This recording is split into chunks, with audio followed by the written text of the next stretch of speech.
In our increasingly digitized world, the way we do business is changing rapidly. Instead of traditional long-term employment with benefits, many people are choosing to work short-term gigs for pay and flexibility. For some, it's a great side hustle. For others, it's their full-time job. Have you ever wondered what it's like to be a gig worker? We did. And we sent our videographer Lily to spend a day in the life of a food delivery driver. Here's what she learned about the gig economy and how technology is changing the way we work. Hey there, I'm one of the hosts of a podcast that explores the business of everyday things. If you're interested in learning more about the inner workings of our digital world, you should definitely check it out. So today we're talking about the gig economy, which is basically any type of work that's short-term or freelance. You might be familiar with the popular websites TaskRabbit or Fiverr, where freelancers can sign up and get paid to do stuff like mounting TVs or recording voiceovers. But in this video, we're focusing specifically on food delivery workers. And if you live in a big city, you've probably seen these guys on the streets. They were usually on bikes or scooters weaving through traffic and often have giant bags slung over their shoulders.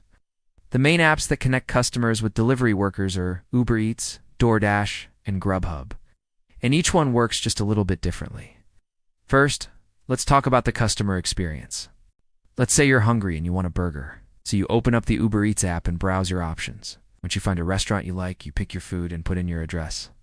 At this point, the app will tell you how much your meal will cost when it arrives at your door. This price includes the actual cost of the food, the service fee for using the app, and a delivery fee. The service fee goes to the company, Uber Eats in this case, and the delivery fee goes to the delivery person. But wait, why is the price so high? If you order something cheap like a salad but end up paying $12 for it, where does all the money go? Well, here's how it breaks down. The restaurant owner pays a commission to Uber Eats for being listed on their platform. This is a percentage of the cost of the food. Then Uber Eats takes a service fee from the customer, which is also a percentage of the cost of the food.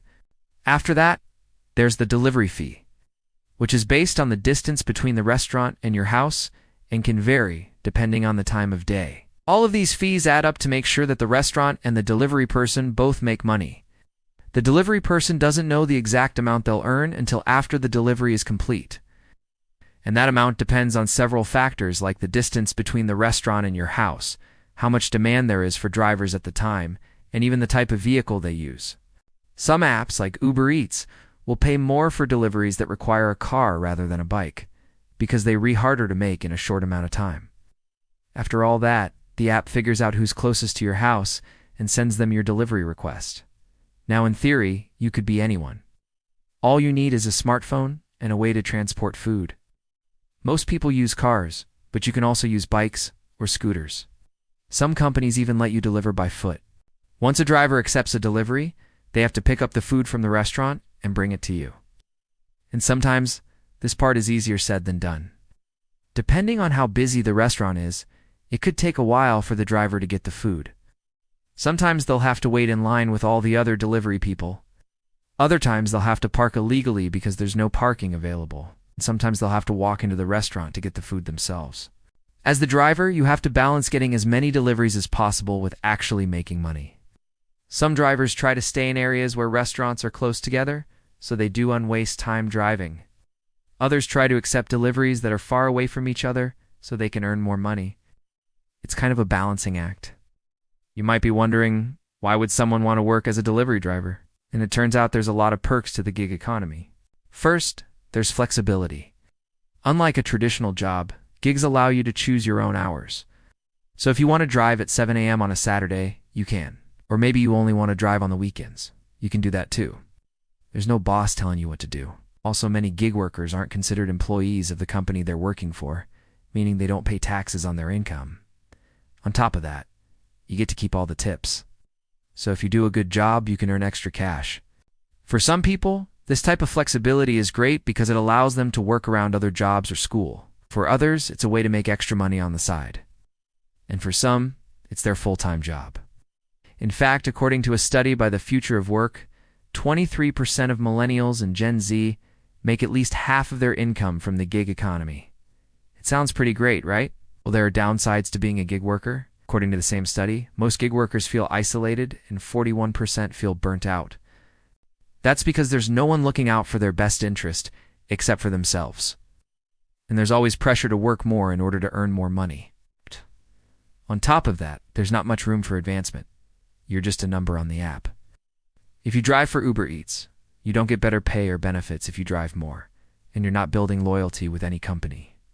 Each delivery is a new transaction, and there's no guarantee that you'll get the next one. On top of all that, if you're a driver, you're responsible for your own vehicle, meaning if you get in an accident, you'll be on the hook for repairs and any medical bills. Many gig companies try to mitigate this risk by requiring drivers to buy insurance, but this insurance is rarely comprehensive. So despite the flexibility, low barrier to entry and autonomy that comes with working for yourself, gig work isn't all sunshine and rainbows. It's hard work that comes with a lot of risk. All of this brings us back to that question. What's it like to be a gig worker? We sent our videographer Lily out to find out. She spent the day delivering food for Uber Eats and DoorDash and had a lot of fun, but it was a lot of work.